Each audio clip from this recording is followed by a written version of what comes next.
¿Qué tal, mi gente bonita de Belleza SB? Bienvenidos a un nuevo video en el cual, gente, el día de hoy vamos a estar hablando acerca de un tema muy interesante, como ustedes lo pueden ver acá en el título. Sin embargo, antes de continuar, te invito a que te suscribas al canal, a que actives la campanita y realmente dejes acá en la parte de abajo el comentario qué opinas acerca de este tema. Bueno, gente, el día de hoy vamos a estar hablando acerca del caso de Hugo Osorio. Un caso pues que ha sonado muchísimo, tanto nacional como internacionalmente. ¿Por qué? Porque de policía prácticamente se convierte en asesino serial. Ahora, ¿qué es lo que pasa? Más que nada el día de hoy nos vamos a enfocar en el punto en el cual aquellos vacíos que han quedado acerca de la ley, aquellas partes las cuales se han querido encubrir, aquellas partes en las cuales no se han querido señalar, se señalaron a medias, etcétera. Hay muchos puntos. Entonces el día de hoy vamos a estar hablando acerca de eso y como ya no hay intro, nos vamos a ir directamente con el tema. Fíjense, primeramente pues, sabemos de que hubieron ciertas personas las cuales fueron acusadas directamente por el mismo Hugo Osorio sobre este caso. Pero ¿qué es lo que pasa? Nosotros podemos ver, bueno, y ya se fija quién es el que lo publicó. Ustedes sabrán qué tipo de medio es este, ¿verdad? Cubriendo este tipo de noticias, pero menciona de que estas personas iban a ser, habían sido absueltas y iban a ser libres el día de hoy. Claro, ahí se ven a los familiares, no queriendo decir que los familiares son también culpables, pero uno nunca sabe, ¿verdad? Lastimosamente en el país en el que vivimos muchas veces aquellos estuvieron cerca de aquellos que estaban delinquiendo y como les estaba yendo bien se hicieron del ojo pacho. Entonces, pero bueno, ese es otro tema. El punto es de que acá podemos ver como un poquito de la información acerca de esto, ¿verdad? Estas prácticamente, estas 2, 4, 6, 8 personas, ¿verdad? Dice el 11 de mayo, esta mañana recapturamos a los 8 cómplices de Hugo Osorio mientras salían del penal de Apanteos. Serán procesados por el delito de agrupaciones ilícitas, ¿verdad? Y bueno, acá menciona los nombres, detalles y más. Ahora, lo que dejaba mucho que pensar, mucho que desear era la situación de todo lo que le rodeaba, ¿verdad? Porque este es un caso en el cual nosotros tenemos que recordar, un caso en el que, por decirlo así, estaba muy ligado con los gobiernos anteriores. ¿A qué me refiero con esto? Es bien sabido que los gobiernos anteriores realmente cuando algo no les agradaba, cuando algo no les gustaba o algo no era del color que ellos querían que fuera, pues se deshacían o hacían esos cambios de la manera más fácil y drástica y las cuales ellos estaban acostumbrados, porque nosotros ya sabemos que una de las épocas también más sangrientas de nuestro país, uno de los protagonistas fueron ellos, ¿verdad? Entonces, claro, en aquel entonces ellos lo hacían con el título de que iban a darle libertad al pueblo, a la opresión, a las clases que no podía brindar su voz, ellos les iban a brindar. Entonces ya ustedes se saben cómo es ese cuento. Ese cuento no solamente se ha vivido en este país, ese cuento se ha vivido en muchos países. Ahora, ¿qué es lo que pasa? Vemos de que de repente personajes como este dice, si hay reserva, dice en el caso total de Hugo Osorio, ¿verdad? ¿Cómo es posible que, ahí le da un nombre, que no es abogado, que es Marvin Aguilar Umaña, tuvo acceso a dicha información? Y él lo menciona en este video, escucha, vamos a ponerle pausa, le vamos a dar volumen para que escuchen. Yo quisiera, perdón Walter, yo quisiera decir algo, vamos a ver. Hugo Osorio, yo he leído el caso ese. Yo no y he quedado, es que yo soy psíquico.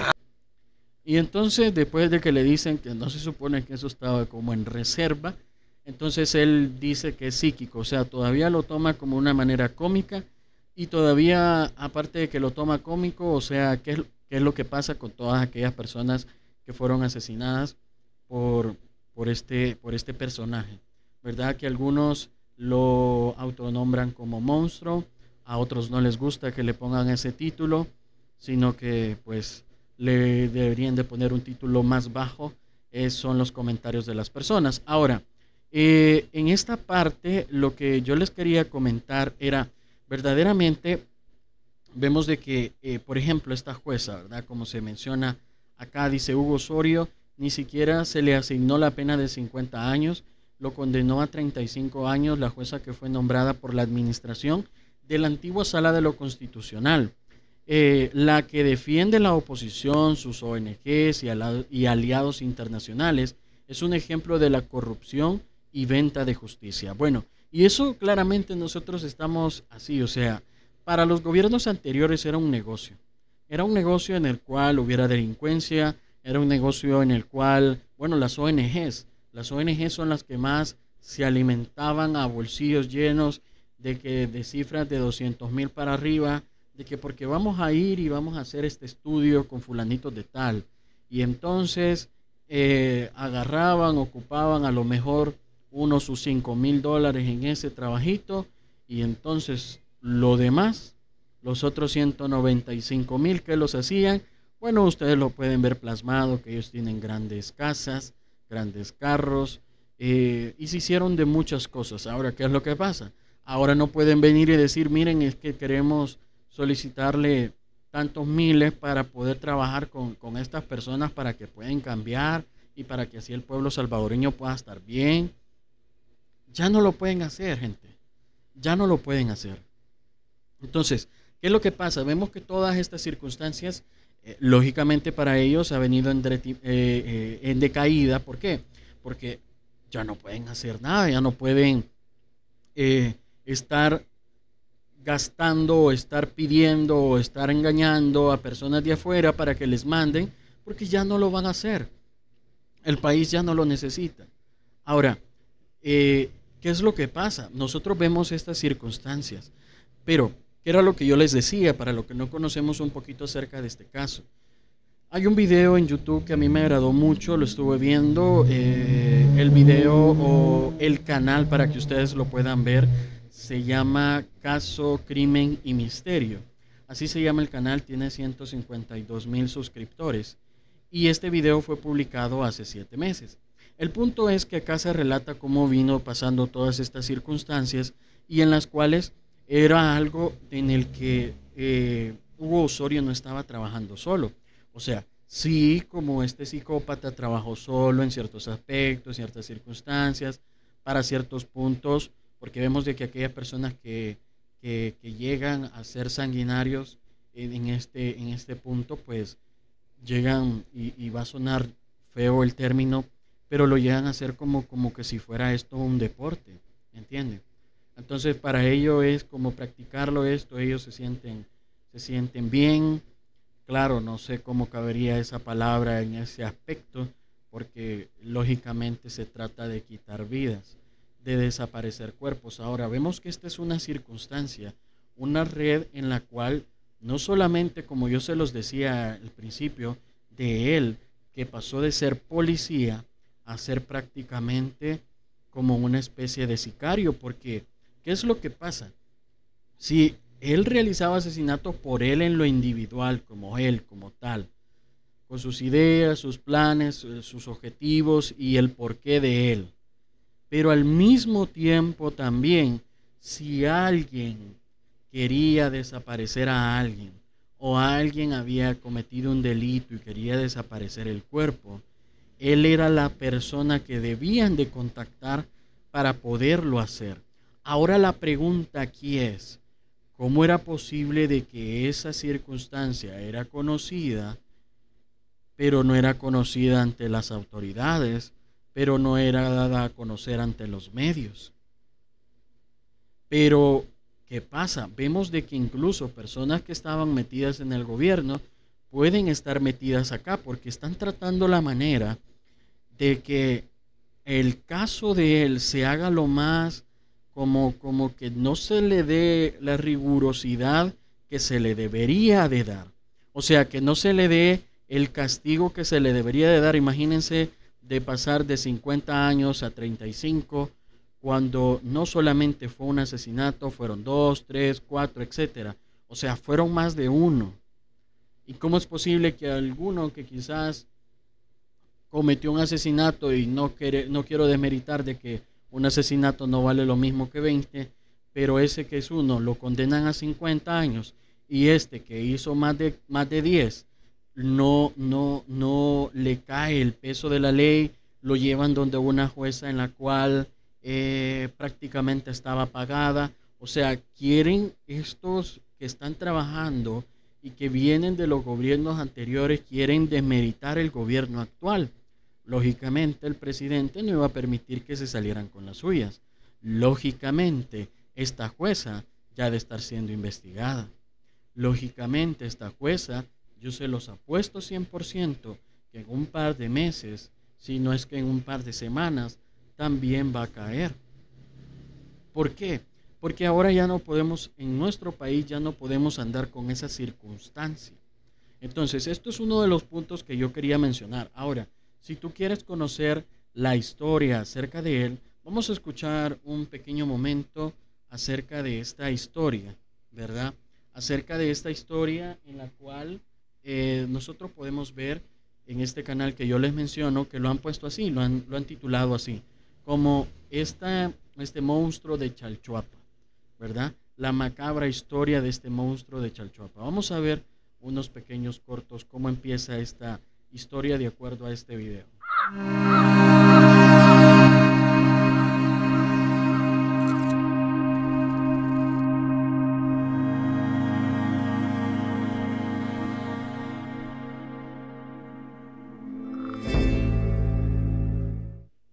El Salvador. A los 36 años se graduó como policía de la Academia Nacional de Seguridad Pública. Este cargo lo ocupó desde 1997, pero fue destituido el 21 de mayo del 2005 por estafa y abusar de una menor. Ok, fíjense. Dice que él fue destituido por estafa y por qué es lo que mencionó acá. 5 por estafa y abusar de una menor. Y por abusar de una menor. Va, fíjense. Desde aquí prácticamente ya venían como ese tipo de antecedentes verdaderamente de qué tipo de persona era. Y como les digo, pasa de ser policía a convertirse en prácticamente un sicario. Claro, aquí la gente lo pinta de una manera como los asesinos en serie que hubieron o han habido en otros países, como Jeffrey Dahmer, etcétera y más. Y lo quieren pintar así. Pero realmente, si nos ponemos a pensar y luego vemos todo el término de la historia, todo lo que él ha mencionado, etcétera, no podemos dar cuenta de que él era un sicario, de que lo que él estaba haciendo era algo por el cual personas de mayor rango lo mandaban. Fíjense, ustedes van a ver y les voy a dejar el link en la descripción de aquí en la parte de abajo de este video, porque dura 16 minutos. Y ustedes pueden darse cuenta de que en esta parte se menciona que él tiene, me parece que 3 casas. Estas 3 casas, ¿qué pasa con él? ¿Qué pasa con estas 3 casas que él tiene? Se menciona de que fueron construidas de una manera sumamente rápida en estos terrenos que él había adquirido. Luego había hecho estas fosas, ¿verdad? En los cuales prácticamente había ido metiendo los cuerpos durante el tiempo.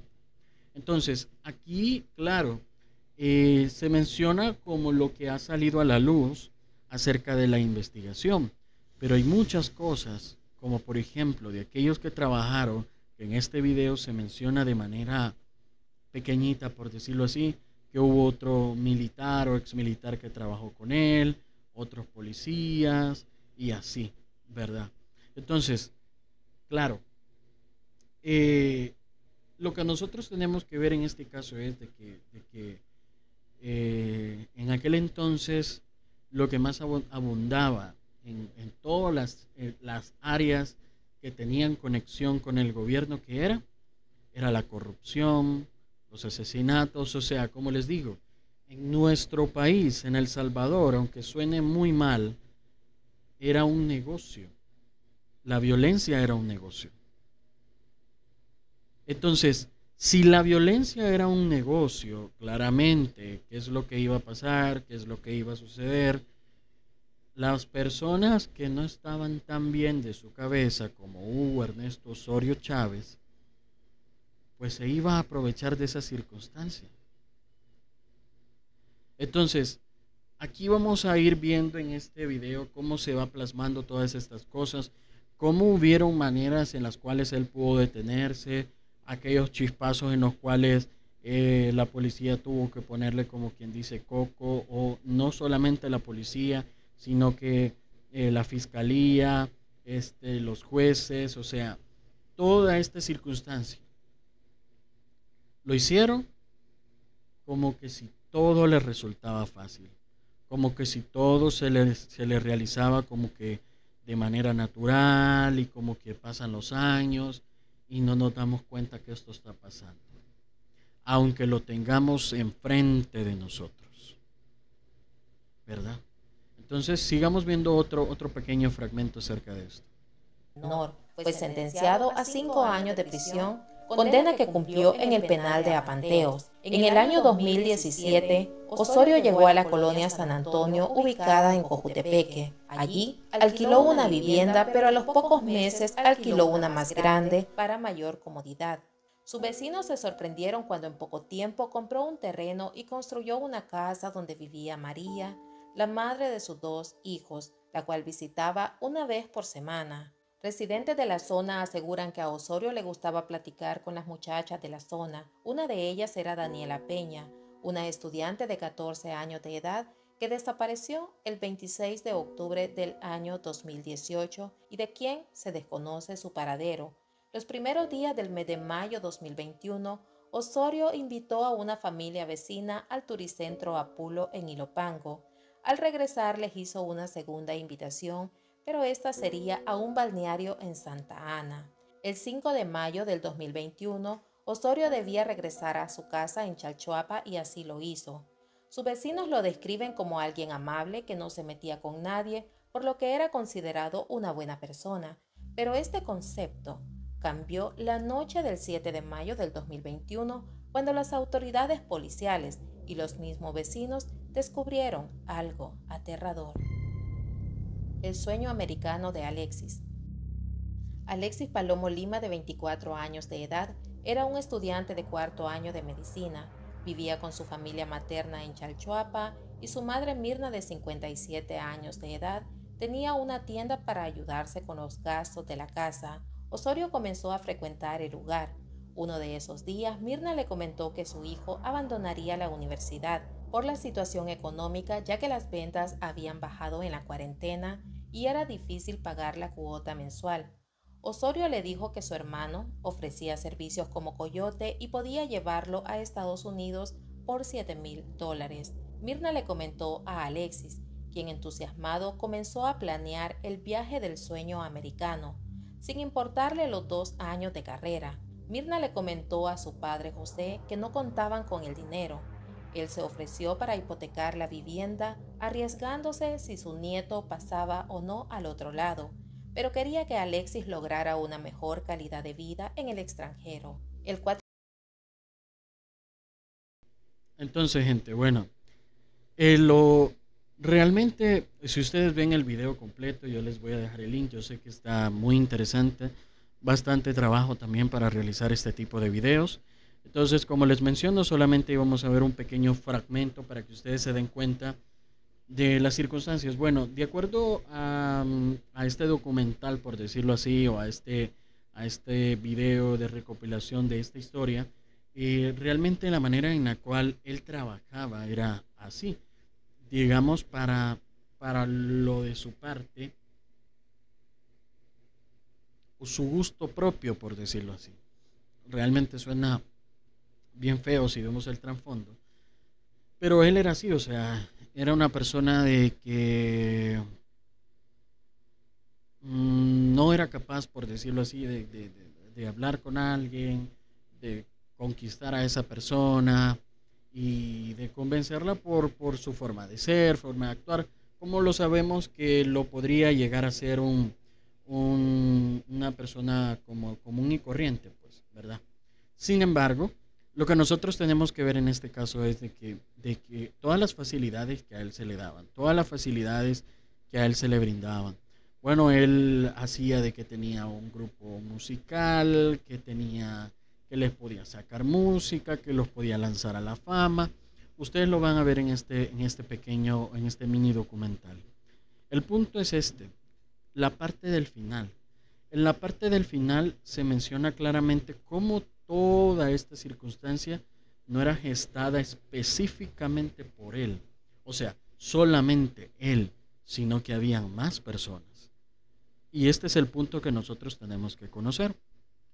Porque claro, así como lo podemos ver en un documental de historias de psicópatas que pasaron o estuvieron antes, como el que nos tienen acostumbrado Netflix o qué sé yo, en los cuales siempre hay alguien más, o también muchas veces se crea en la mente ese alguien más para demostrar verdaderamente la persona como interna que está gestando todo eso y que es la misma persona, pero que tiene múltiples personalidades, ¿verdad?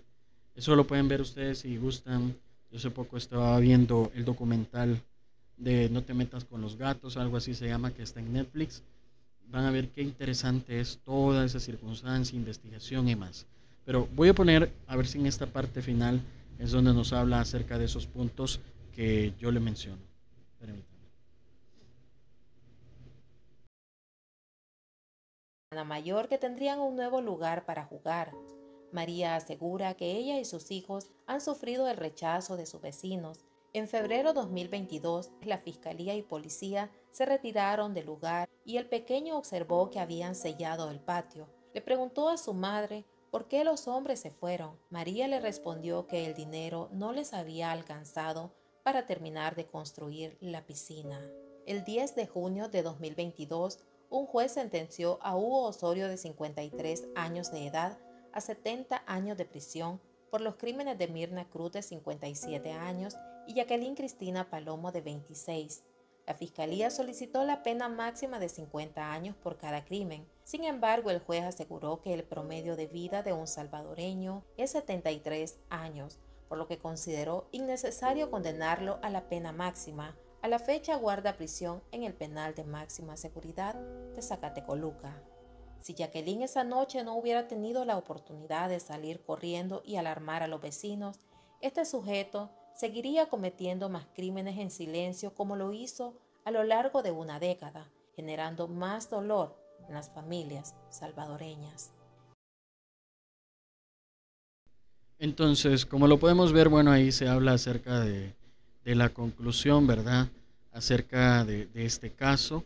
Sin embargo, creo yo que como el minuto 10, minuto 12, se habla acerca de esta circunstancia de la participación de estos otros personajes que yo les menciono. Ahora, si lo vemos desde manera simple, lo que la jueza hizo con aquellos que Hugo Osorio directamente señaló y dijo, estos son culpables, estos participaron y estos también tienen que ver con todo el proceso, ¿cómo es posible que la jueza los haya dejado absueltos? Así de una manera bien fácil, bien sencilla. Esa es la gran pregunta del día de hoy. Entonces, yo quisiera que tú me ayudaras acá en los comentarios y me dijeras qué opinas acerca de este caso. ¿Qué piensas que se hizo bien? ¿Qué piensas que se hizo mal? ¿Y qué cosas se deberían de mejorar para que este tipo de cosas ya no sigan sucediendo en nuestro país? Ahora, si se fijan, es bien triste porque todo esto, así mismo como los casos de los pandilleros absueltos, pandilleros capturados y pues simplemente eran soltados a los meses, este mismo caso, ¿cómo es posible que todos estos casos prácticamente que vienen arrastrando desde la década de los 90, 2000, 2012 para arriba, cómo es posible de que las autoridades no eran capaces de juzgarlo de juzgarlos a todos de manera completa y como la ley dicta. Claro, ahora las cosas las tienen cuesta arriba. ¿Por qué? Porque todas las personas a través de las redes sociales están viendo cada uno de los pasos. Y ya no es como antes de que, bueno, yo voy a hacer mi chanchullo y nadie se va a dar cuenta porque como los medios están comprados, la gente no se va a dar cuenta. Y como no va a llegar a los periódicos y como no va a llegar a los noticieros, entonces la gente no se va a dar cuenta. Lo que se les ha olvidado es que el presidente que las personas eligieron, uno de los fundamentos más grandes que tiene es las redes sociales. Y una de las herramientas que prácticamente él vino a impulsar a nuestro país, que es las redes sociales. Queriendo decir entonces ¿qué? De que estas mismas circunstancias en las cuales antes se quedaban muchos vacíos y la gente no se daba cuenta, ahora la gente está más pendiente. Ahora aquellos familiares de aquellos que fueron afectados, de aquellos que fueron asesinados, pueden alzar la voz sin necesidad de ir a la prensa gráfica, sin necesidad de ir al diario de hoy, sin necesidad de ir al noticiero de TCS. Ahora lo pueden hacer desde sus casas. Entonces esto te lo dejo de reflexión y te invito a que acá en la parte de abajo, en la cajita de los comentarios, me digas qué opinas acerca de este tema. ¿Qué falta? ¿Qué se debe mejorar? ¿A dónde has visto los vacíos? Y claramente, ¿qué opinas acerca de la diferencia de los tiempos que vivíamos no hace mucho, hace 4 o 5 años atrás, a lo que hoy estamos viviendo, ¿verdad? Así que te invito a que me lo dejes saber acá en los comentarios y sin desaprovechar esta oportunidad, te invito a que te suscribas al canal y a que actives la campanita. Recuerda, vamos a hacer ahí una pequeña dinámica al llegar a los 1000 suscriptores. Así que, mi gente, nos vemos en el próximo video. Muchísimas gracias por llegar hasta acá. Yo sé que no es fácil, es un video largo, pero si te pareció interesante y quieres que hagamos más videos así, déjanoslo saber también acá en los comentarios. Mi gente bonita, nos vemos hasta la próxima. Bye.